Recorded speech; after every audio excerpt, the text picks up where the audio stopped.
Good evening, everyone, and welcome to the Revive Edmonton Town Hall.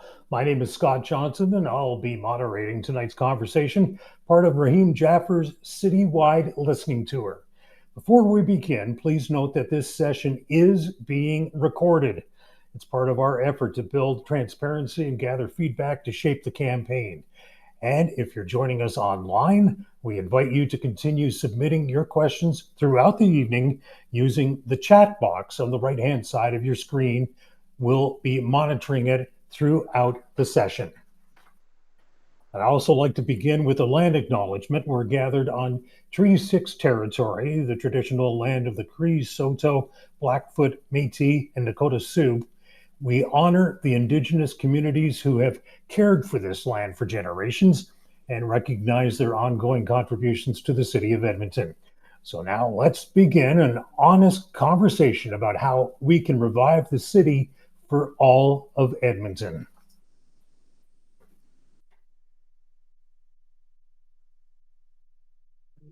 Over to you, Raheem. Great. Thanks so much. It's so great to be here. I want to thank everyone for joining us tonight. Obviously, you could be doing something different, enjoying time with your family, friends, so on. But the fact that you feel Edmonton is so important, I know that you're taking time out to be here tonight. And of course, I'm Raheem Jaffer, and I'm running to be the next mayor of Edmonton. I think Edmonton deserves real change, and I know that that starts with listening, something that seems to be missing from City Hall for quite a few years. I launched the Revive Edmonton tour because I wanted to rebuild trust. I wanted to reset our priorities and bring accountability back to City Hall. Too many people have felt like their voices are not heard and don't matter anymore. And I'm here to change that. Our campaign is built on one simple promise for all Edmontonians. That means every community, every background, every voice. If you believe in that mission, I'd love for you to join Team Jaffer. We're looking for volunteers, supporters, and donors who want to help us bring common sense and rationale back to the city, and especially City Hall. So please visit votejaffer.ca to sign up, and I look forward to tonight. All right, thanks, Raheem. Now, here's how tonight will unfold. We've organized this town hall around three core themes that keep coming up as Raheem travels across the city and speaks to you Edmontonians. Concerns we hear from business owners, community leaders, and frontline workers, seniors, students, families, all alike. Theme number one will be safety and services. Is our city safe? Are core services working the way they should? From garbage collection to transit to emergency response. Theme number two is affordability and accountability. Can Edmontonians afford to live and grow here? Where is our money going? And are we getting value? And theme number three, planning, growth, and voice. Who really is shaping our neighborhoods? Our residents being heard on zoning, infill, and long-term planning decisions. And are these conversations, and these are the conversations we'll dig into together tonight. We'll start with a few questions for Raheem and then open up the floor to your voices, both in person and online. So again, if you're watching from home, please keep submitting your questions to the chat box throughout the evening. That's down in the bottom right-hand corner. So let's start off with our first question of the night. What is the biggest disconnect, Raheem, between City Hall and the citizens? Of course, that's something I'm hearing on a regular basis. I think Edmontonians have really felt like the city has, especially those who represent them, have just left them behind, that they're just not really in touch with the things that are important to Edmontonians and the things that people care about. I think one of the things that I've noticed from the time that I used to be involved in politics to now, I used to be engaged with the citizens. I would have town halls regularly like this. Most of the time back then, we didn't have this kind of technology. So we'd be in a community hall where we'd have a chance for me to say words and then hear from the community. often it was the toughest thing I did because some people were angry about certain things. Some people wanted to share their opinion on how we should do things differently. But the great thing about that engagement is that it made people feel that their representatives were listening. I can't remember ever seeing over the time that I've been back working as a businessman in the city and back in the community any sort of town hall engagement session that's happened from this city hall. And no wonder people are frustrated. And I think that's something that is then manifested in many of the things that we see when it comes to policies on infill, when it comes to issues relating to crime and security. And I know we'll be touching on some of these things, but all these things, there seem to be a complete disconnect when it comes to what people want, how they want their city to be, and what is being represented as the view that seems to be out of touch from those realities. All right. Now we're calling this Revive Edmonton. What's that mean besides a slogan? What's behind that? Well, I think it's a very powerful message, especially for those of us who knew what Edmonton has been, what it can be. And unfortunately, when we compare it to what it's become, we know that we can try to revive Edmonton to the greatness that it once was. I think we have the potential, we have the people, we have the innovation, but what we haven't done is create an environment for all of that to happen in its glory. And I'll give you an example that I use with a lot of people that I'm talking about, especially that was one of the big motivating factors for me to getting back into politics was because I love this city so much. And I always was so proud when I traveled federally to talk about a city as far north as we are, how well we were able to build such a vibrant business community, just a strong industrial base that fueled so much of the great things that happened in this city, whether it was funding for the arts, funding for the university, any sort of other incredibly wonderful things that came out of the community supports that strong business can do. That's something I've seen that's just fallen by the wayside. The leadership that we have at City Hall doesn't seem to understand what creating an environment for businesses to thrive, not just survive, has such a profound impact on so many different things. So when we talk about revival, we talk about bringing back the opportunity for Edmontons to be their best and really having someone at the helm who knows how to coordinate that, how to bring investment to this city, how to support those that are taking risks. I mean, we tend to not forget that entrepreneurs take risks, they employ people, they improve communities, they do so much, and we seem to not value that in the way that we used to before. So these are just some of the things that I'm talking about on an economic level, but also when it touches on so many other issues like crime, like safety, like LRT transportation, all these things, when I was growing up, they were safe. We may have not had the systems as robust as they are now, but at least people felt confident when they were getting involved in the community, walking downtown, going on White Avenue, or taking a bus. I can tell you now, when I talk to parents, especially with young kids, the last thing they're doing is letting them ride the bus or the LRT or even walking down the street. My son, we lived on just off of White Avenue. For him to walk 8 blocks in the morning to school, we hesitate with that because of some of the things we see, unfortunately, first thing in the morning, roaming around White Avenue. So revival can mean many things, from economic stability and growth to safety and feeling comfortable and safe in our neighborhoods, and while we're taking advantage of the many things Edmonton has to offer. And so I'm talking revival on a whole scale that I think most Edmontons would love to have back. And are you getting into revival of the entrepreneurial spirit to create wealth to pay for all those things that you talk about? Well, and that's part of it. I think one of the solutions, unfortunately, that we've seen with this current city hall, and trust me, I hear this from everyone, whether they're coming into my restaurant or from the door knocking I've been able to start to do, is that the tax burden on Edmontonians has reached levels that they can't even comprehend. So instead of going that direction, as we see this current council and mayor have done, when the only solution, because they can't control their spending, is to increase taxes, That's not the way to create economic growth. In fact, it's the opposite.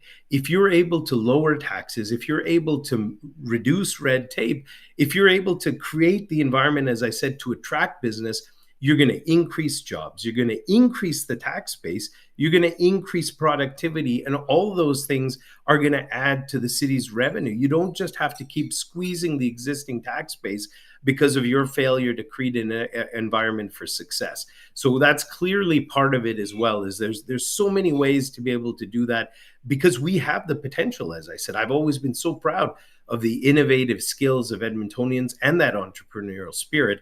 We just got to support it so they can thrive. And as we look at the news of the day, there's two former city councilors, there's two current city councilors. The question to you is, how is your leadership style going to differ from what we've seen in recent years? So I think it's no surprise. I've been an outsider for the last almost 20 years when it comes to politics. I left federal politics in 2008. And, I felt that as much as I loved being involved in my representation, I loved that ability that I was able to serve the residents of Edmonton, Strathcona for almost 12 years. And I got to work on a host of issues. The one thing that I was very disappointed with the way things were going when I left federal politics was the partisanship that I started to see develop at that federal level, but it was creeping into every level of politics. And lo and behold, now we have political parties forming at the local level. And now I'm not going to criticize those who are engaging and organizing and doing their best to make this city, in their opinion, better. But I just want to ensure that whatever leadership we end up with at City Hall after October 20th, that we are able to work together. As a person who worked in politics with multi parties, I couldn't have won Edmonton Strathcona without doing that. And then fast forward that to the role in the business that I have right now on White Avenue. We have a host of people we work with from all sides of the spectrum when it comes to political beliefs, but yet there's common things that bring us together, and it's supporting the arts, supporting business, supporting our employees. There's so many great things that we do together regardless of our political stripes.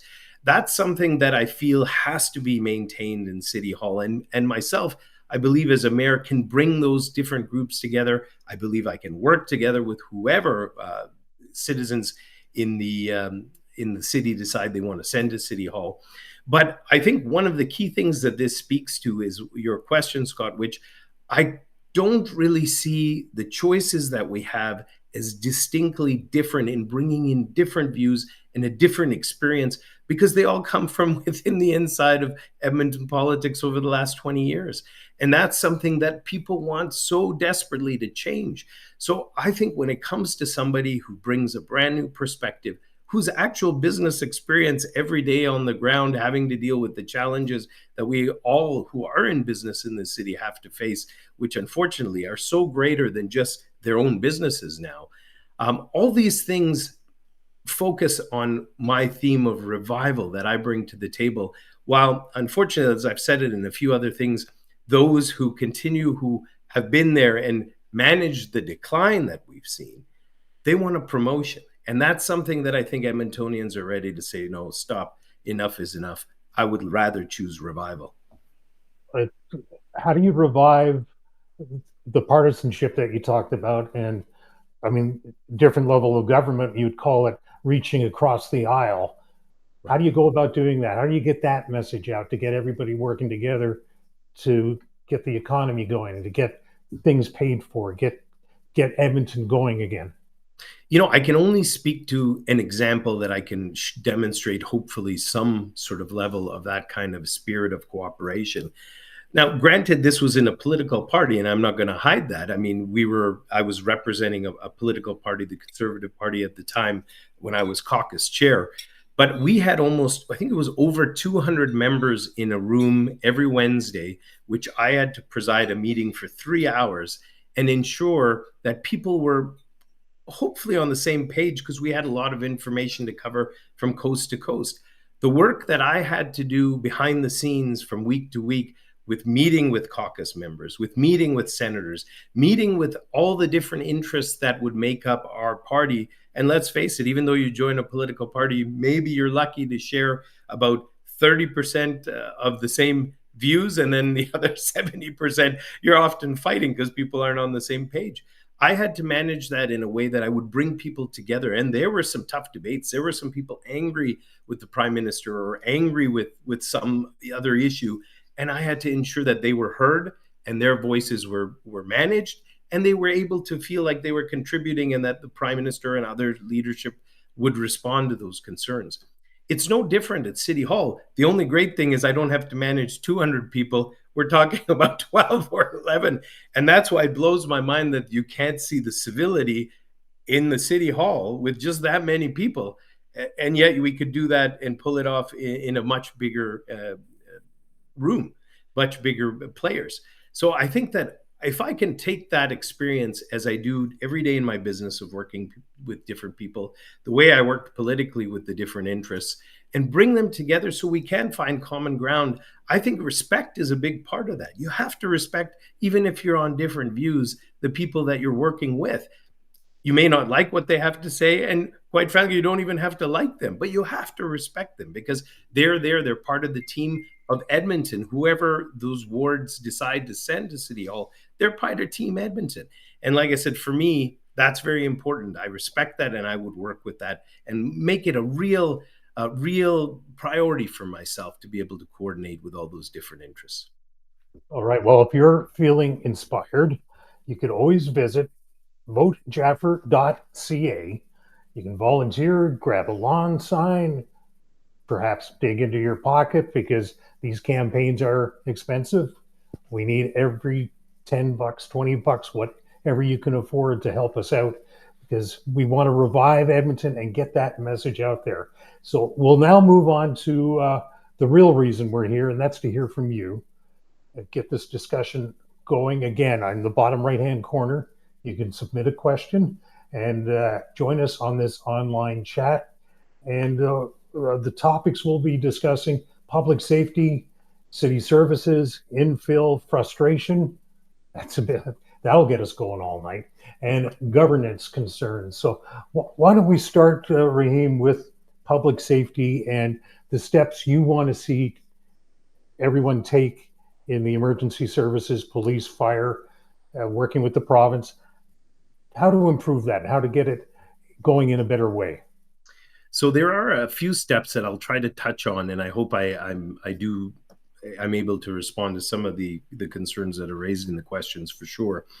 But again, when I talk about working together, that's something that I feel so strongly about in the way you approach your work with colleagues at City Hall. For instance, if I am fortunate enough to be mayor after October 20th, the same goes for the different components of the city. For instance, the police. The one thing that I've felt has completely gone out the window is that cooperative relationship between those in charge of creating the bylaws and the different forms of rules, and then working with enforcement to ensure that those things are enacted so we can create a safe citizenry.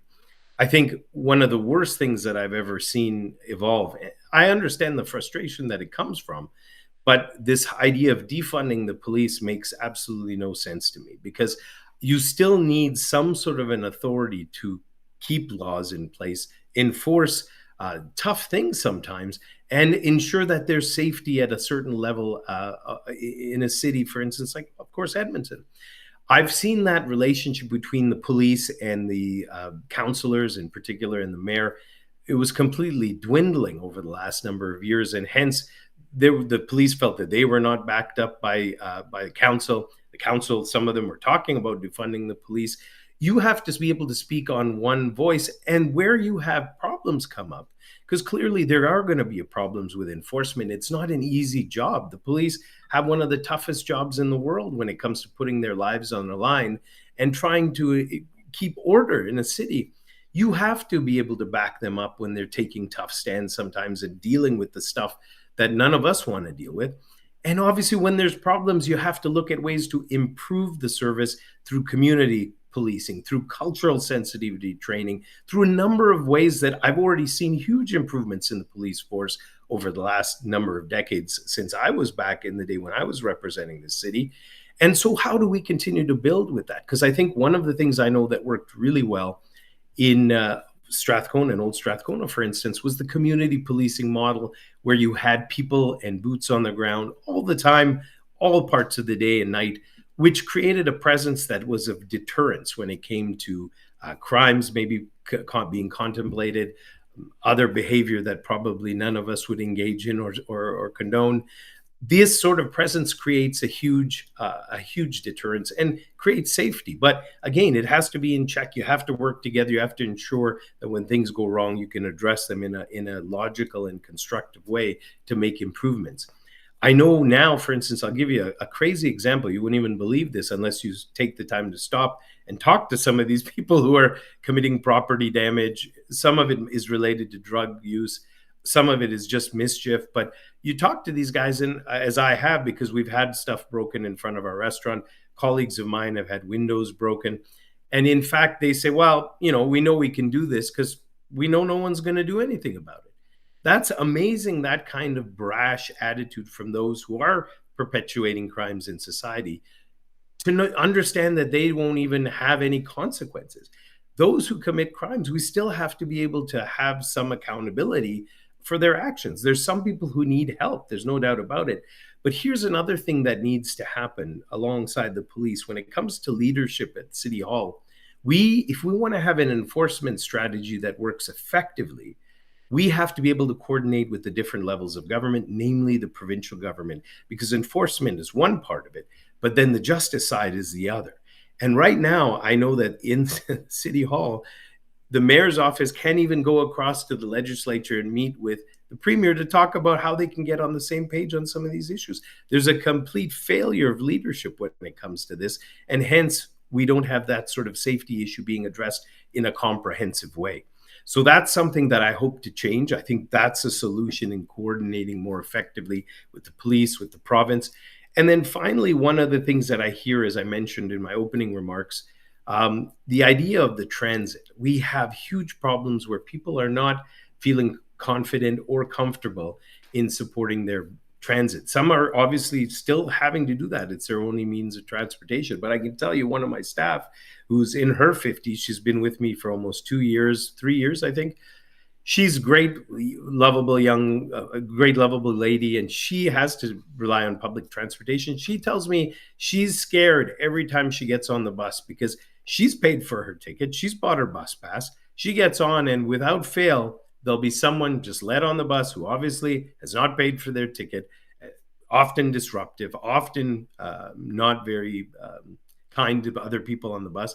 And she's felt scared for her life on a number of occasions. So, we need to fix the problems at the LRT. We need to put barriers up in order to ensure that those are riding the transit are should be on the transit, not those that are, causing problems or using it for whatever purpose of their personal purpose that is not conducive to riding the LRT, as well as buses. I'd like to put barriers at the LRT's station so that you would have an enclosed center where people would have to go in, have to show that they've got a proof of paid purchase ticket to go in, and then maybe move those security that we've been proposing, that I've been hearing the cities talking about, move that security instead on the buses, because that's where also we need to have a presence. When I hear the stories that I hear, but that's just some of the ideas. I'm sure there's many other things I could address, but those are some of the key things that I'm hearing from many people when it comes to the issues of crime. How do we fix some of the problems, and what are they most scared about or worried about when they're dealing with things in the city? And as you talk about the defund the police call, did that come out of seeing partisanship in the debate just seem to bubble up to the surface? Yeah, I'm afraid that the ideology that we tend to see spill over into the decision making is really not helpful for anybody, because it gets everyone's backs up. It's not something that looks at something practically and say, okay, what's the problem here and how do we solve it? Instead, the reaction to say, oh, well, all police are bad and they're, dealing with these, they're targeting certain people. If some of these things are in fact true, that if we see these deficiencies, then instead of throwing them out with the, in a negative way or throwing them under the bus, we have to address it with the police chief, with those who are in the training for the police. We have to work with them one on one to be able to say, look, how can we do this better? Not suggest that we have to throw the whole policing system out the window. I don't think anyone that I know, whether they're from racialized communities like mine or others, would ever go for something like that, because still they see the police as a level of authority. There may have been some black eyes from time to time, but those are things we can still improve on, not go down this road of ideology that we just get rid of the only form of enforcement that we know. It just doesn't seem to make sense to me. That brings us to the point where, again, if you want to join the conversation, please go to the box on the right hand side, bottom right of your screen, and you can type your question in, or you can reach out to us like Harry has done here, who has a question on safety for Raheem. Well, what is that? And here it is now. There's more and more challenges downtown. I had dim sum at Emperor's Palace this weekend and walked from Jasper Avenue. It was pretty scary to see. All times it felt like there was something that could go wrong. So, Raheem, what do you have to say to that? Well, I think, again, one of the things that we have to coordinate is that a lot of, unfortunately, the services that have been downtown in the past, there has been some displacement of the services, but there are a lot of people who are downtown who are vagranting, who are having challenges when it comes to being around areas where there's entertainment districts and such. We have to come together to be able to look at ways to see how we can deal with cleaning up some of these areas, because there are some legitimate people who need help. And as I said, coordinating those services through the province to ensure that those who need help, want help, getting caught in this cycle of poverty, we need to help them break it, especially if they're reaching out for help and looking for help. There's another side of it, unfortunately, that's dealing right with the dependency issue and crime that results from it, where some of the people don't want any help. They want to continue to do the behavior that they've chosen. Again, we can work with the province to figure out ways to ensure that if they want to deal with their dependency issues, we can get them the support they need. But there are people who are consistently repeat offenders when it comes to property damages, crime. We've even seen unfortunate circumstances where on buses and on LRTs, there's been assaults and serious danger as a result of that. So again, I think I touched on some of this with my earlier comments when it comes to coordinating effectively enforcement, ensuring that our business entertainment zones too, where we want people to come down to support the businesses, to support those efforts to try to create an entertainment district, those have to be made safer. Otherwise, we're going to be all wasting our time with any efforts to clean up downtown or to fix the problems of getting people downtown. You got to have it hand in hand, again, with a strategy that's effective with the police. And as I said, with the provincial government. So I feel for the person who obviously put this question in, because even on White Avenue, I had a family that was sitting at a restaurant, Continental Treat, just down the street. I'd run into them on the street. I knew them. They were talking, and it was the same thing. This fellow just got off. I don't know if it was the bus. I thought he said, stood right in front of the restaurant and just decided to urinate on the building. And no one's in sight. Nothing's happening. No consequences. And so, of course, he was really visibly upset. He was with his family. He said, I'm not going to go back. I mean, this is crazy that this sort of stuff happens. So, again, we have to have some enforcement that comes with people who commit these sort of atrocities over and over again. There has to be some consequence.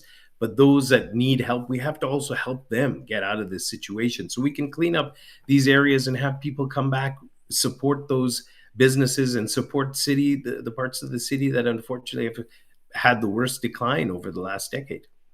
You've seen the efforts of Public Safety Minister Mike Ellis, who is a former cop down in Calgary, but he's been working with the city on the tent cities, on getting these people some help. But do you think the province and the current city council are working at cross purposes and not getting the results that we really need? Well, I gave an example. I found out not that long ago that former colleague of mine that he works with a government affairs firm, and I think it may be his own, but he was hired to do work on behalf of the mayor's office to try to communicate with the premier's office. This is just astounding to me because when I was fortunate enough to serve this city as a member of parliament, we came back as an Edmonton caucus. We sat down with the mayor's office. We sat down with councillors. We tried to get on the same page on issues so that when we were working federally, if we knew what those issues were municipally that we could help with, we would definitely get on the same page to do that. It's the same thing we used to do with the provincial government. At that time, it was a few different premiers at different times, but again, we sat down with all sides of the house to figure, okay, how can we get on the same page? What can we help uh, federally if we know what your priorities are provincially? If you can't even have the city leadership and the provincial leadership sit down and talk about how to get on the same page, how are you ever going to be able to coordinate an effective strategy when it comes to justice or enforcement or all the issues relating to crime? You can't. It just is not. It's going to be a broken strategy because you need a comprehensive approach. And that's why I want to stress one of the things that is, I'm just, my mind's blown that you have all these different levels of government representatives, and it seems not many of them are coordinating for the best interest of the city. This is something this has to be a priority. As mayor, I would coordinate and ensure that we get some of those representatives who are supposed to do the best job that they can to represent Edmonton on the same page, on the same sort of issues that we can collaborate on so we can get the best possible results for our citizens. And when you don't have two major partners at the table talking, how are you going to ever achieve that? I see another topic in the chat, and we might as well go there because it's so important to a lot of people, and that's infill. Um, we had city council look at the bylaw. It's coming back in September after they take their summer break. But where's your priority on this? What do you want to see done? This is it's been a crazy um, policy, the way the infill has changed so much when it comes to how it seemed to be properly managed maybe 20 years ago, 15 years ago, where there was a number of things taken into consideration when it comes to how infill was allowed to proceed, to the point now where everything is just thrown out the window for density. Now, I understand we're getting more people here, and that's why I also talk about a robust economic policy. Because if you are getting more people here, housing, of course, is a major part of that. But you have to ensure that those people coming are finding opportunities as well in the city, not just affordable living arrangements. Because otherwise, how are you going to keep them here? And you're going to have bigger problems evolve if you don't have those opportunities created for them. But infill, I think it's something we've been thinking about, we've been watching. There seems to be common sense approach to infill, and then just throw out all the rules and let any developers and those who want to build do whatever they want. And where this is such a tragedy, especially the latter sort of way of doing things, is you have incredibly beautiful characteristic neighborhoods that there's not that many in the city. At the end of the day, we have a few parts of the city around downtown or the south side, certain areas that east of the city that are, have that heritage, have really beautiful characteristics. And how you could allow units of 8 or more come into the middle of a block without any consideration for parking, any consideration of what the other houses are on either side of that kind of development, and the impact it has to families' savings, the neighborhoods. It's just one problem after the other with this blanket policy of just go ahead and create density. That makes no sense to me. I was door knocking just recently in Royal Gardens, and again, beautiful old neighborhood, some infills that were like duplexes or just upgrades to existing homes rebuilt. But all of a sudden, in these between these two bungalows, both older elderly residents who had had their homes for a long time, somehow there was a development, and they both explained to me that they were so upset because it started out as a 4 unit dwelling, and I don't think there was any parking attached to it, and that's how they began the application. But then they ended up sneaking in more somehow, is the way they described it. And all of a sudden, it was an eightplex, 8 dwellings, and I don't even think, again, there was any parking associated with that. The one way to limit that sort of development is to ensure that each dwelling has a parking attached to it. If you have a parking stall attached to each dwelling, there's only so much you can develop, especially in between two bungalows in the middle of the block.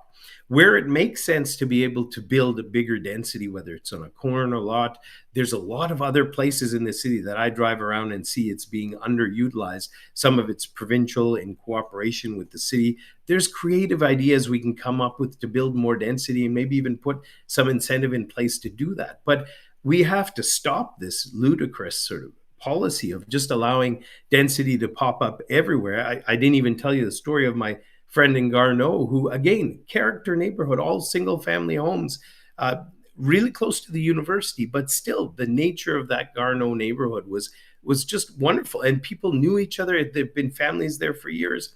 All of a sudden, right next door to her place, again, something that started with a 4 unit application ended up to be upwards of 16 units and turned into a rooming house with absolutely no parking. I think there's 2 spots or 3 spots for parking in the back. So these sort of things, I think, have turned our neighborhoods upside down, and rightfully so. People are angry. They're losing their investments. They want to see someone who's going to bring the common sense back to development, to try to ensure that we balance density with that, out of not in areas like that where you're completely destroying the characteristic and the fabric of the neighborhood and destroying people's livelihoods. But it seems to me just a common sense approach. But I really don't understand why the city has chosen in this particular council, who had the chance to reverse it just recently in a vote. We know one of them didn't show up, and others decided not to change that rule. That would have helped a lot of people out, and they've continued to maintain the same policy.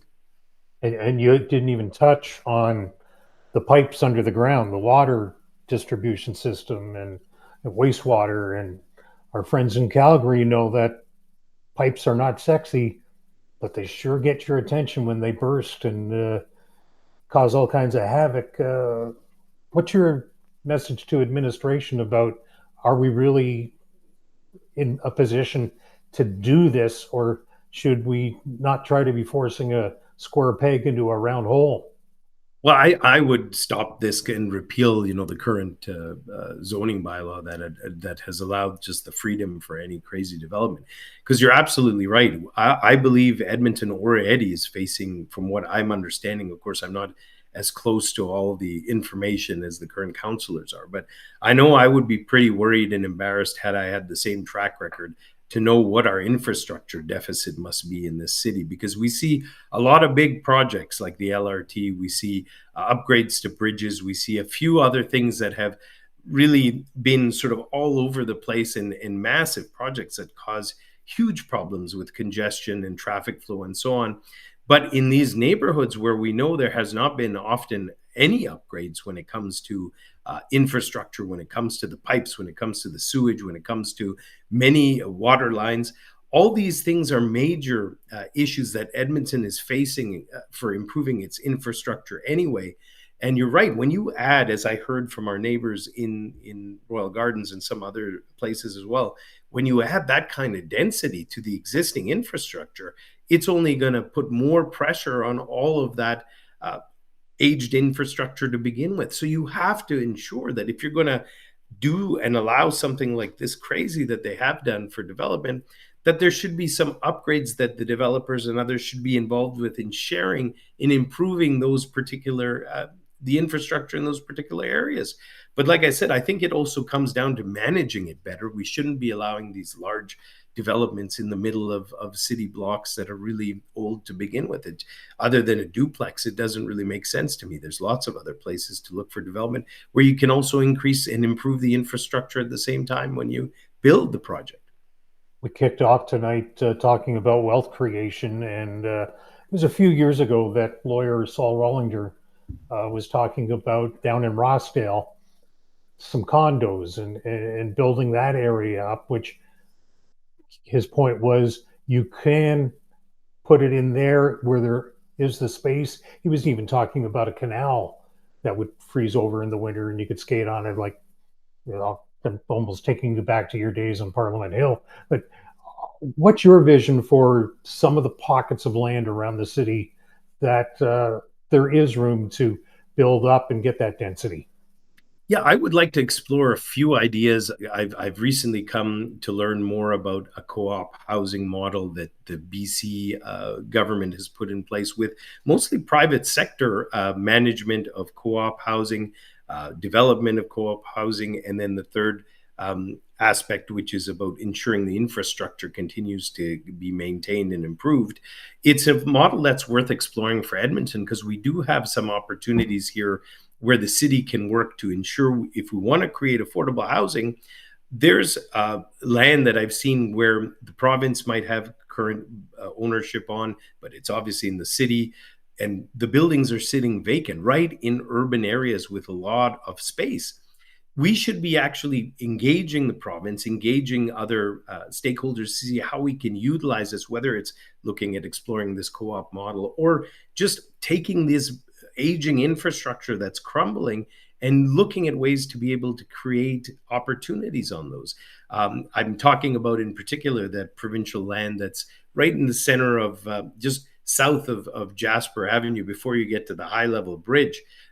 Again, I don't know much about that, but I've seen that provincial, those brick buildings just sit there and they're slowly, deteriorating. If there was a way to work to be able to develop something there with that would be meaningful, and you could easily do that. And there are other places you mentioned down in Riverdale or the River Valley area, just south of downtown. There's lots of space there, and there's lots of areas we could look to create some really interesting opportunities for communities that would help build downtown, build density, build these areas that have been underutilized. Again, not being as close to the debates and why these aren't happening puts me at a little bit of a disadvantage over the current councillors. But I would challenge them and say, what are you doing destroying neighborhoods when you can look at so many creative solutions in areas that are not being utilized, that need to be looked at, need to be developed, need to be properly weighed out of how you can create and allow for that crisis for housing to be able to be addressed, especially with these opportunities that are very urban. So I like that idea, and it's one that I know that I've questioned myself, where is the leadership on many of these type of opportunities that are just sitting vacant?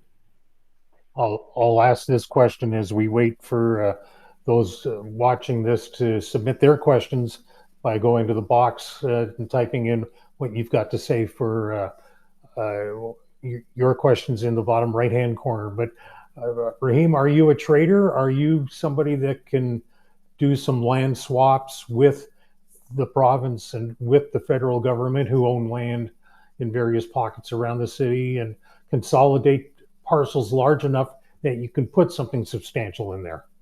Well, I believe so. Like again, I remember some of the discussions that we would be having, and sometimes it would be tough to get people on the same page. But again, if the focus was singular, at least in what are we trying to do, and I'm hearing all levels of government say affordable housing is a very big priority for them. I'm hearing a lot of other levels of government talking about ways to be creative when it comes to land use. I think it would be something that would be in normal procedures to take stock, if I was mayor, to take stock of all these various opportunities, various lands that are either being underutilized, whoever the purview, mostly either if it's federal, provincial, or municipal, look at those very critically and say, okay, how can we better utilize this crumbling infrastructure? there's got to be a way to be creative. And again, maybe it takes someone to think out of the box, somebody who's maybe had to be running a business and know that you have to be nimble and be able to look at opportunities and really drive those, especially if they make sense, to be able to make use of those and then collaborate with those different levels of government. As I mentioned, it's a shame that that's not happening now. I bet you if we had somebody at the city who went to the province and said, let's try to look at this opportunity, with provincial buildings on our land, city land. Let's try to figure out how we can coordinate something that's in the best interest of all of us and create neighborhoods that really are revitalized. I'm sure you could come up with some solutions, and I would be all in favor of coordinating with those levels of government to do that and use that land more effectively. Well, while we're reaching out for your concerns, remember, real change doesn't happen without people like you stepping up. So please join Team Jaffer by signing up to volunteer and to help spread the word. Two big parcels of land, the exhibition lands with an LRT going right by, and Blatchford. What's your thoughts on that?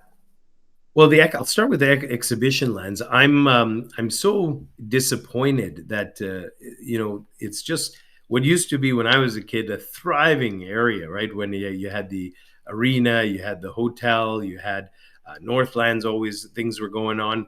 It's just become a wasteland, unfortunately, with the arena. And now I've seen that old hotel there that's been tented up. I don't know if they're planning any renovation to it or what, but it just doesn't seem like anything that you want. A area so close to Edmonton, and as I said, was so alive before, just sitting there. And I know that from what I've learned over the last while, even though we have a decent expo center, it's underutilized. It's not attracting the type of events that we'd like. It's not utilized on a regular basis. Again, I mentioned that hotel that's tented up. We just don't even have the economic support for a conference center there. We don't have a hotel. We don't have much happening. I'm happy to say that I've already been engaging with different groups who have some incredible ideas to not only invest in this city, but utilize some of those lands that are underutilized by still maintaining some of the infrastructure like a conference center and looking at other options that could tie in the growth of that area. But that's again something that a mayor thinking about how to attract investment, working with council to look at ways to be able to create an environment for that investment to happen. And I'll tell you, we do have some incredible infrastructure when it comes to highways, when it comes to being a transportation hub, when it comes to machining, especially in the close to the airport. There's some great things to get people's attention to look at investing into Edmonton, but we have to address the issues of taxes. We have to address the red tape in order to make improvements. This is a little bit unrelated, but still in the realm of improvements.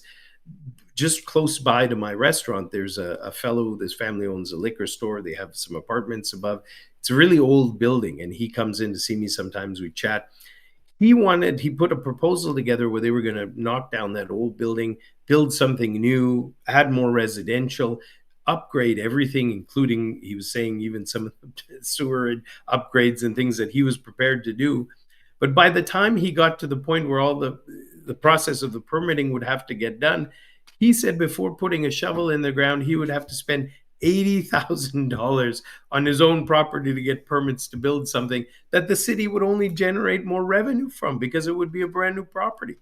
I couldn't believe this. But then I see these examples, like you mentioned, Northlands and other areas too, like Blatchford, where there just seems to be this willy-nilly approach and no focus on how to get incentives in place to be able to utilize that space and build something that, whether it's business related, whether it's housing related, to be able to look at these things out of the box and create the opportunities, whether it is some sort of incentives for companies to look at doing something and building jobs here in Edmonton, looking at other creative ways to get the land that's just sitting there and not utilized, to make it affordable for people to do things. So, because Edmontonians and those future Edmontonians will all benefit from that kind of thinking and thinking out of the box. But these are just some of the examples that just, I give my head a shake, because I wonder why we're missing such opportunity. And again, it's because we continue to see this decline. There's not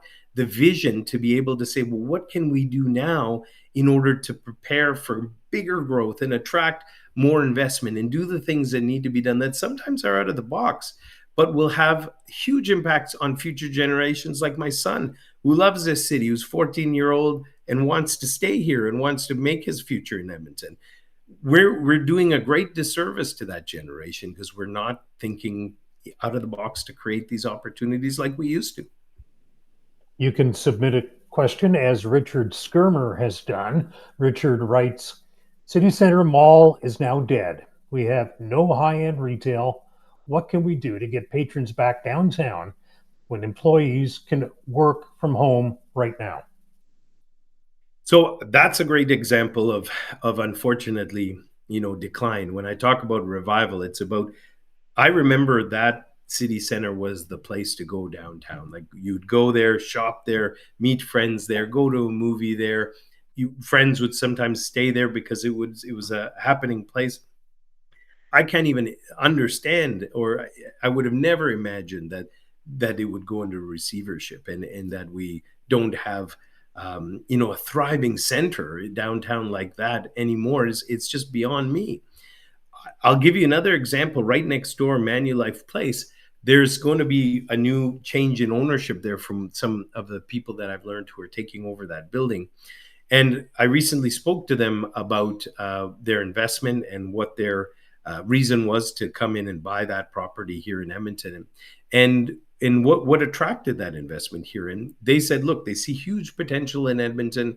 They want to invest in Edmonton, but they were very frank. They said, we are very concerned about what is happening downtown, and despite bringing this investment to Edmonton and hoping that we can turn things around, not only to get more people downtown and working, but we want to make sure, hopefully, that we can work with whoever this city council is to try to clean up what's happening downtown. Because clearly, it's a message that I talked about earlier. There has to be a comprehensive approach. If you're doing economic development, and like I said, this one group is putting in a lot of money downtown Edmonton, you have to ensure that the city is getting back to its core basic services of ensuring safety, of ensuring cleanliness, of ensuring that people who are going to come and spend money downtown are not going to be accosted, are not going to be potentially threatened, and are not going to feel unsafe. We've failed on that level completely. The city has just either turned a blind eye to it, or whatever strategies they're using are not effective at all.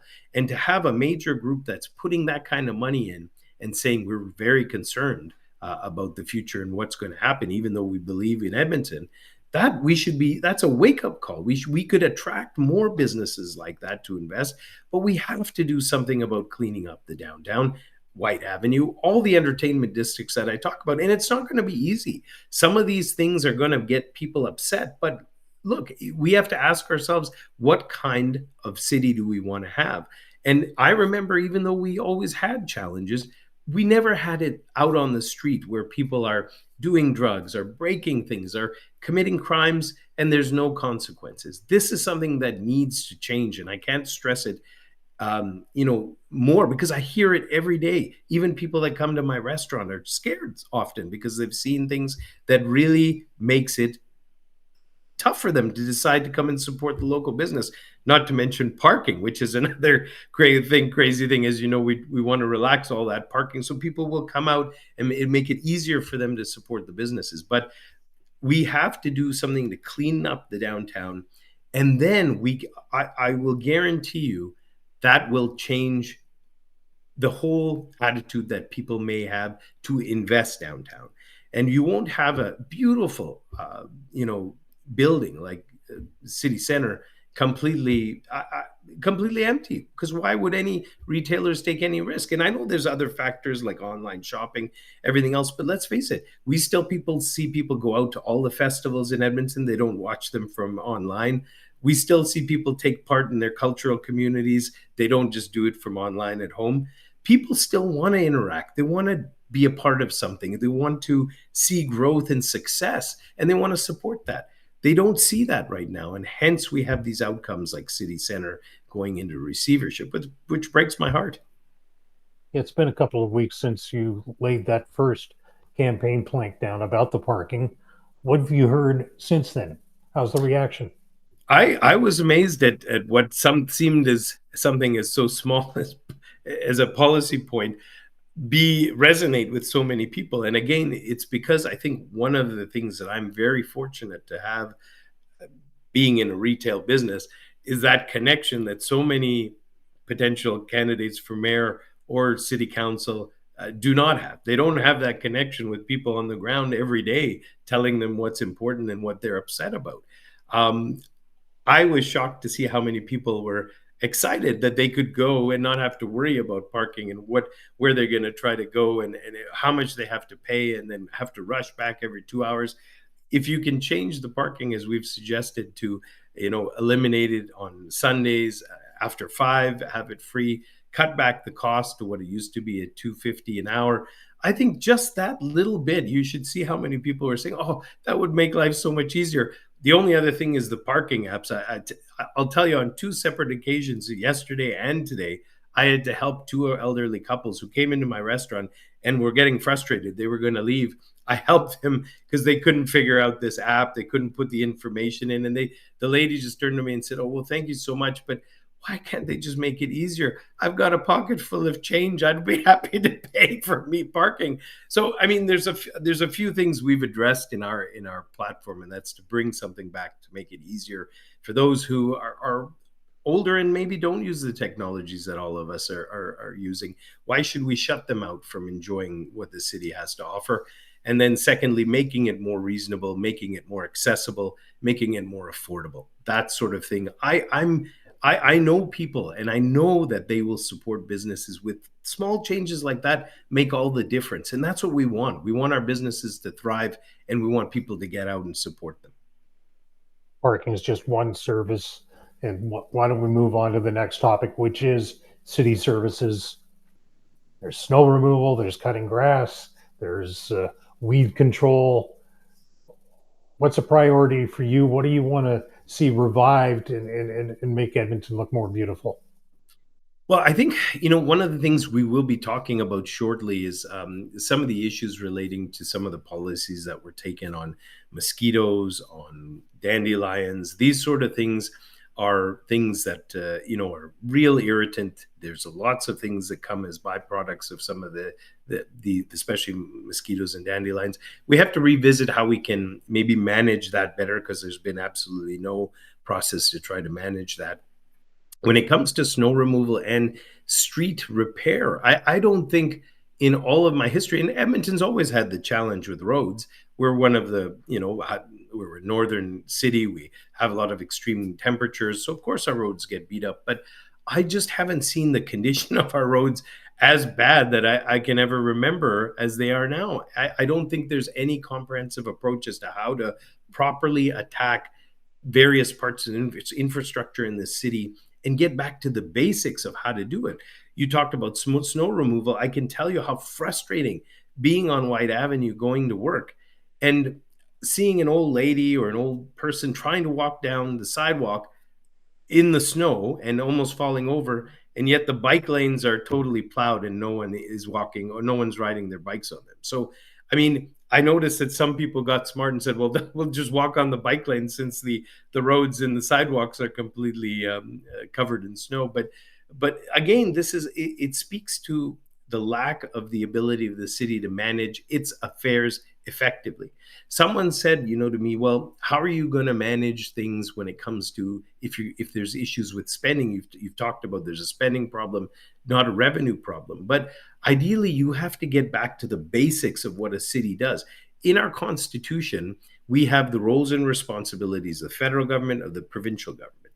Now, the municipalities are a creature of the province, and there's very specific roles and responsibilities that the city has to take care of for its citizens.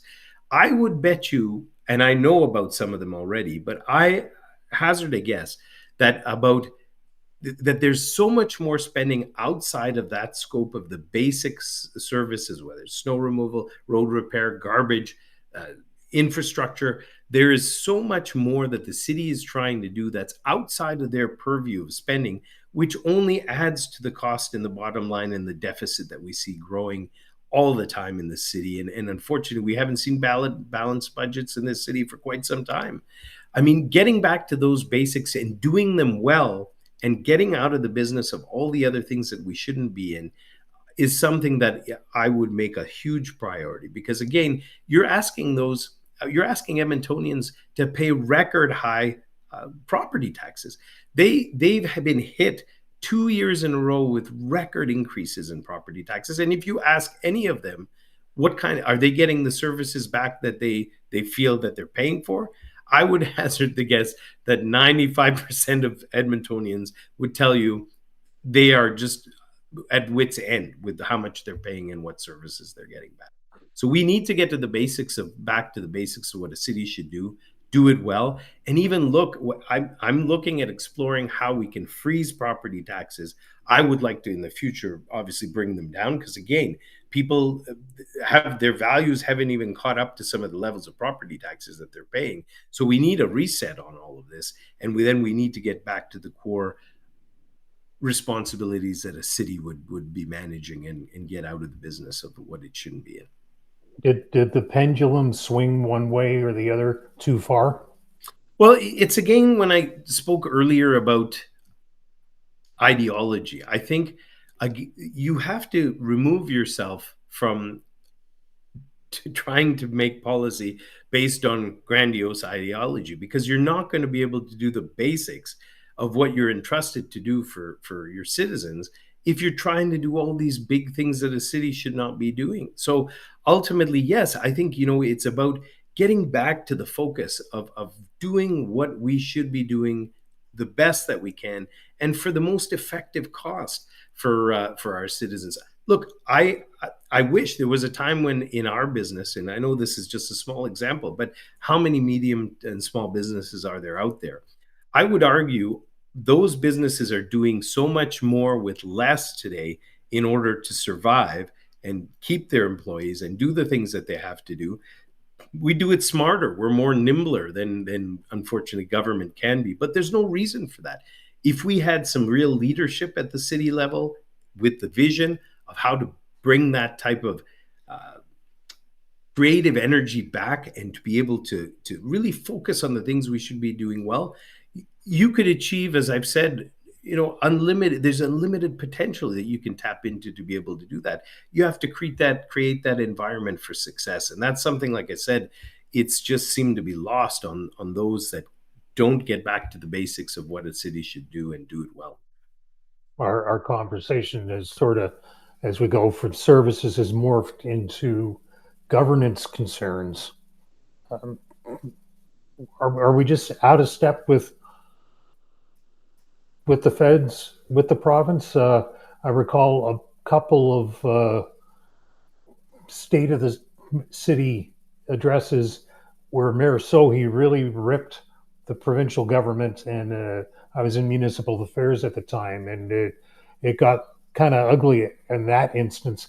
A year later, things were smoothed out a little bit. What do you see in from 20 years ago when you sat in the chair of the feds, and since then working as a businessman and seeing what happens with the province, the legislature's just down the road from you? What's changed? What needs to change?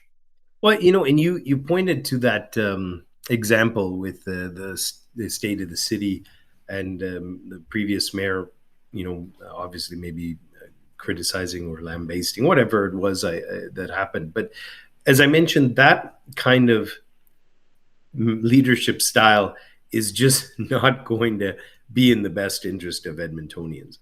We're fortunate that in this city we have a diverse level of representation when it comes from different cultural communities, different political stripes, different other characteristics that make the city so great, because it is so different and it's so creative.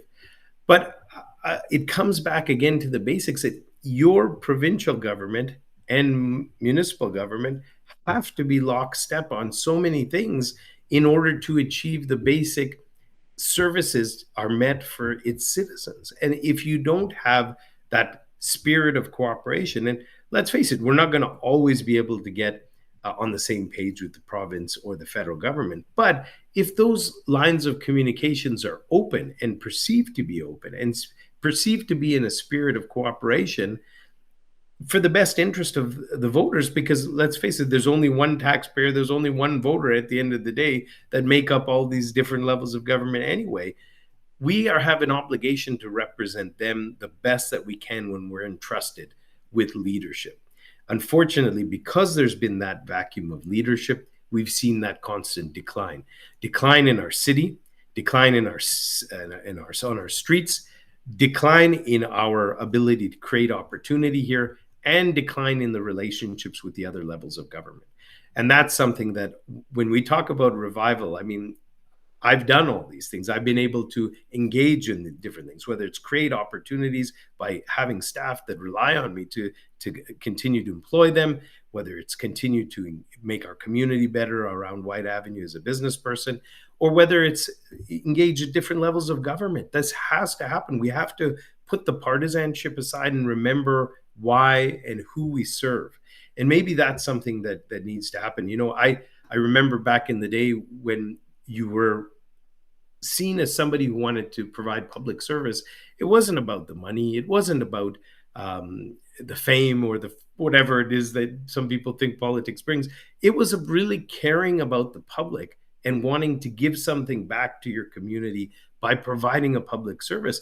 Often, even before we started to see professional politicians evolve, a lot of MPs, I remember talking to some of the older guys back before I ran, they would go to Ottawa for about 3 or 4 months. They wouldn't come back home because they'd just get a one-way ticket on the train, stay there, and they'd be working for half of what they were earning at home. So they'd come back after the session was over after 4 months and start working on their farm or whatever it might be. And their idea of serving the public was because of a bigger goal, a level of public service that I think unfortunately seems to have been forgotten. What are we doing as representatives? Why are we here? What do we try? Who are we serving?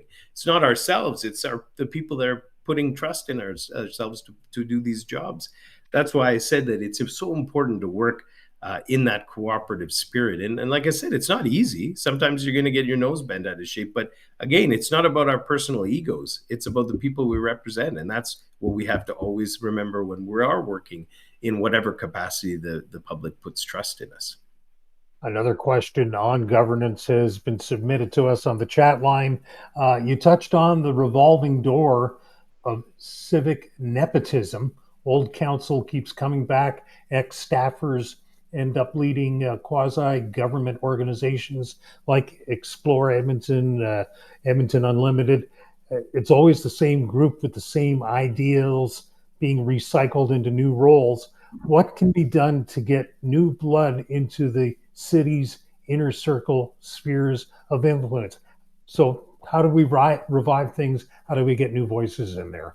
You know, I've stressed, and people have heard my thinking on just the need for change, just bringing in some new blood, and obviously, hopefully, people in the city council and hopefully the leadership as mayor as well. Change on that front, I think, will go a long way. But one of the things that I think has been completely missing, again, um, I'm trying to engage this process of town halls for revival is about trying to get people excited, interested, engaged. I think as much as people are frustrated with the way things have operated with their city, there's been no effort for engagement. And when I mean engagement, not just town halls, not just opening up, I would love to open up City Hall as mayor and have public town halls like I believe they used to have many, many years ago, even if it means people are going to get upset and yell at me and get upset. Well, I want that to get out there and I want those ideas to be heard so that we can move forward together. If you have nowhere to be able to have an outlet for that kind of public discord or a public engagement, then you're going to get public discord. And that's something that I think we're at right now.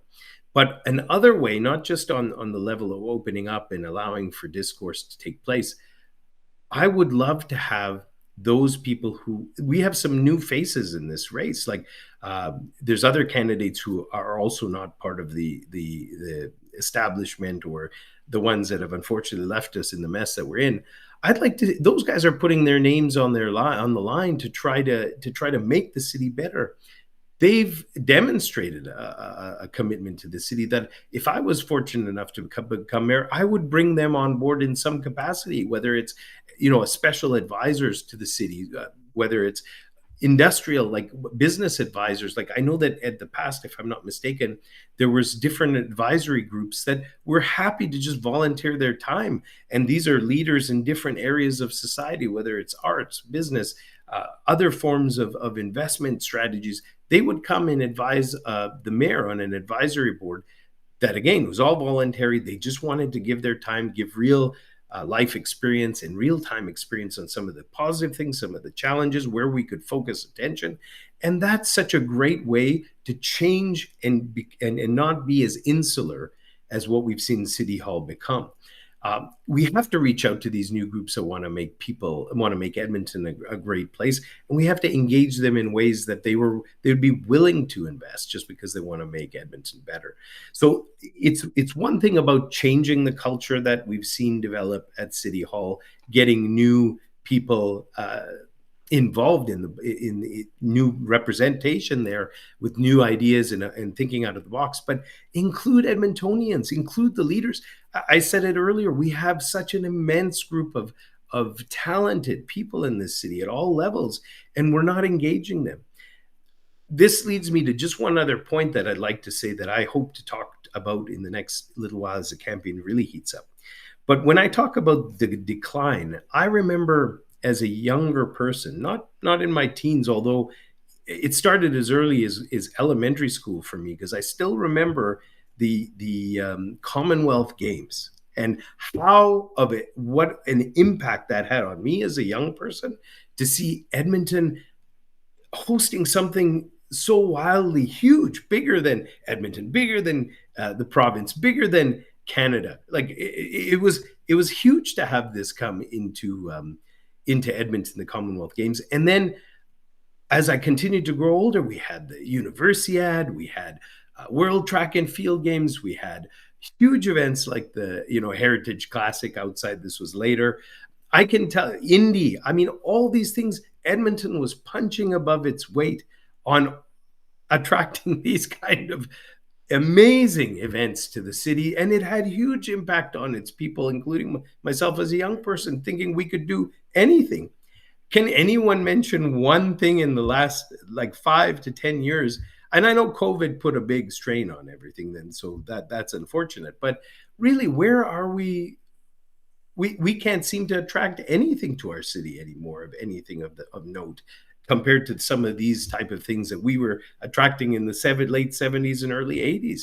So once again, if you think big, you have and include a wider group of people involved in your city. I know a lot of those people who spearheaded those events were people who in the business side of things, successful, wanted to continue to make Edmonton a better place, and actually push those in government to bring these things here and put a lot of money up themselves to do that.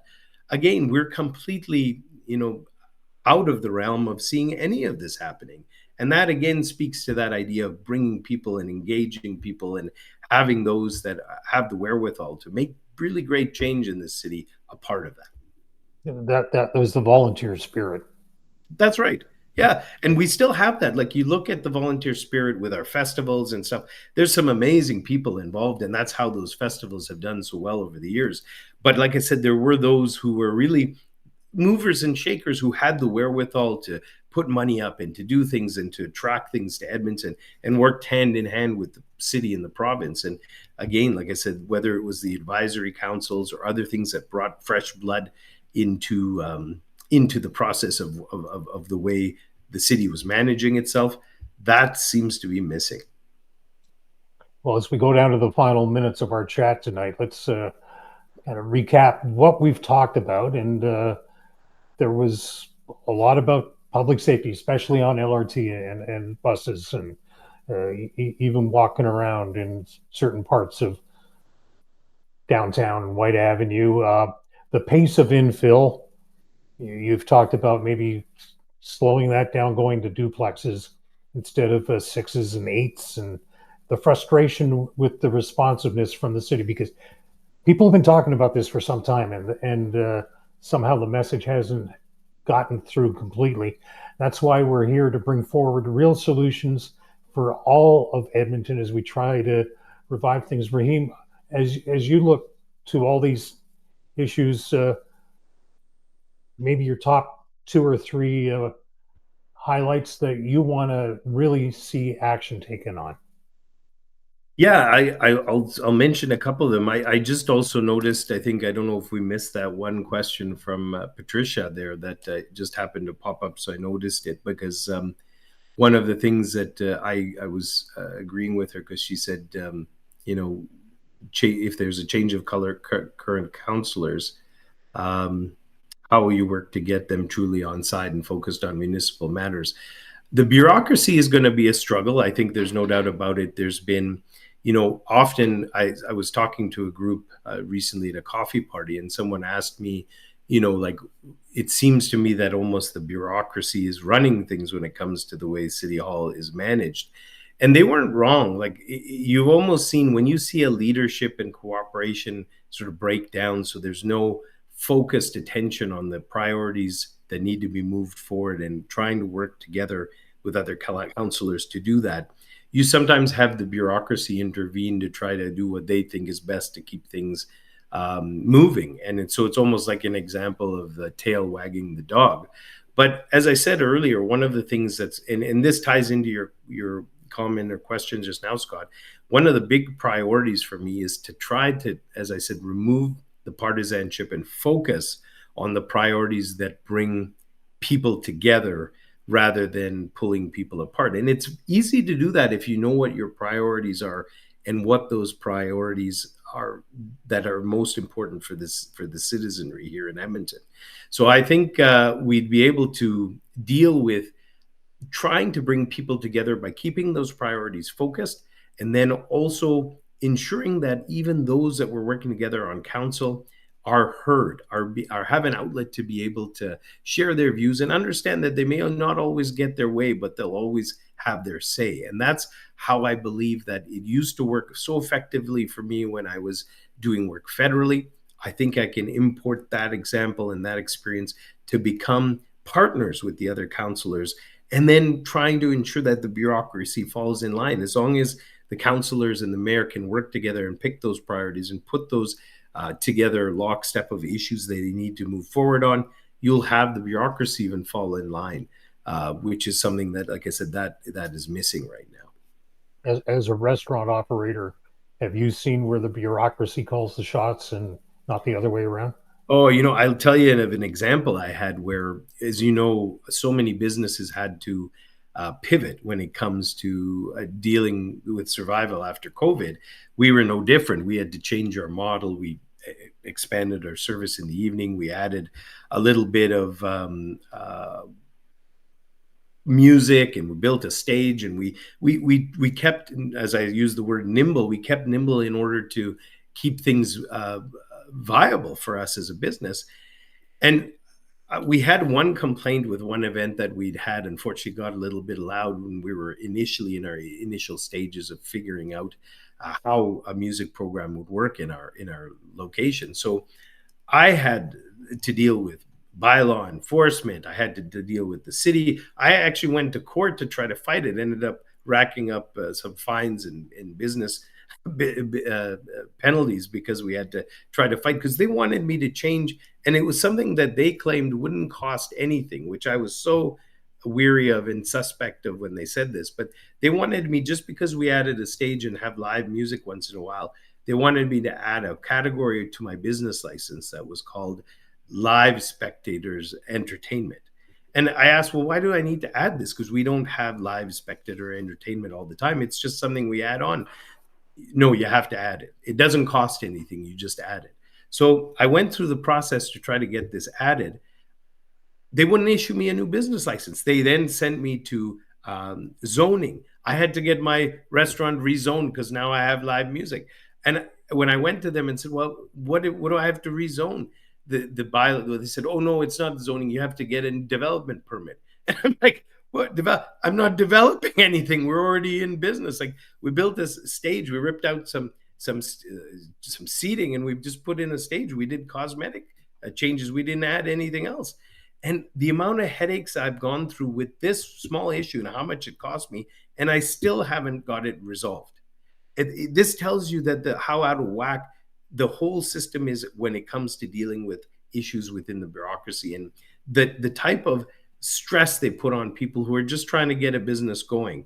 I wanted to fight it to prove a point, and I'm going to highlight this in the future because they really it cost me so much money, and I still haven't got it renewed. But ironically enough, I've been able to renew my business license for a 2-year period, even though they haven't.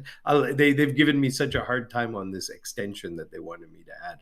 But anyway, I digress just because of the headaches. That if I had to deal with that, I can just think of some of the others, and they just give up to try to move things forward if they're meeting that kind of wall at the bureaucracy. And with all those spectators, what did that do to your insurance? Yeah, well, that's the thing. Luckily, because we didn't get that, I did ask my insurance. What happens? They said, do you have shows that are big? Do you sell tickets? And I said, no, we usually don't do that. It's just added on. Like people come in, and it's just the same sort of flow. Our numbers don't change. We're capped at how many people we can have. So luckily, it hasn't changed it yet. But if they do add this on, then I'm uncertain that it would change the nature of the insurance for sure.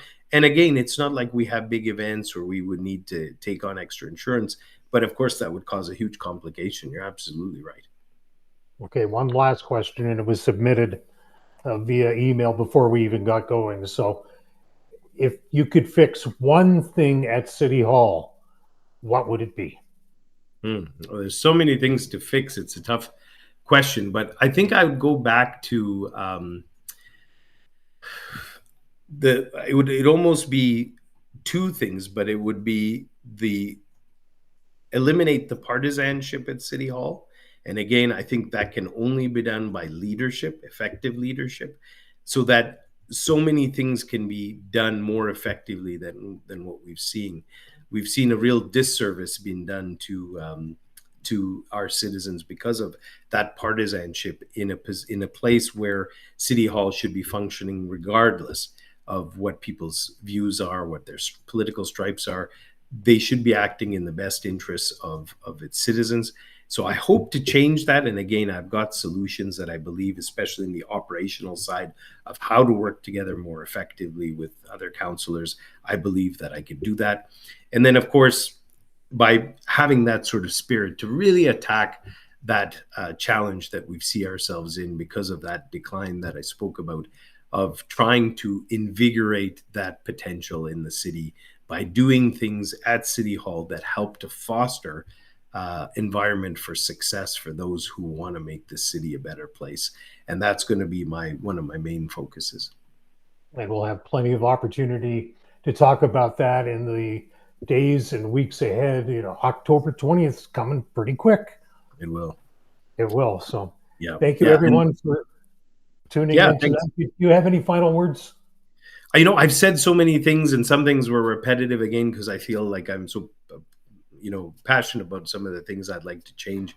And I know there might be some more questions that we may have not got to, so I'd love to be able to follow up again with those who are interested. But thank you for making the time to be here, to sharing, to listen, to give feedback. This is going to be an ongoing thing, so please, if you found it interesting and you feel that others would benefit from it, please encourage them to get involved. Scott did say we're down to the 3 months, and then we're hitting the polls for sure, and this campaign will be over. So as much energy as we can build to get people on board and be a part of this, it would be very, very appreciated. And I hope you might encourage others to take part in our next town hall, which Scott will probably give you some of the details here as he closes. But thanks so much for being here tonight. Lots of town halls coming up, both virtual and in person. You can check that out at votejaffer.ca and submit your questions. Maybe pick up a long sign, maybe volunteer, because as this goes on towards October 20th, we're going to need more volunteers and get the momentum carrying on, and it's going to grow. It's exciting time for the next couple 3 months as we head to October 20th. So thanks for joining us tonight. We'll speak to you again real soon as we have you come and join us and help revive Edmonton with votejaffer.ca. Good night.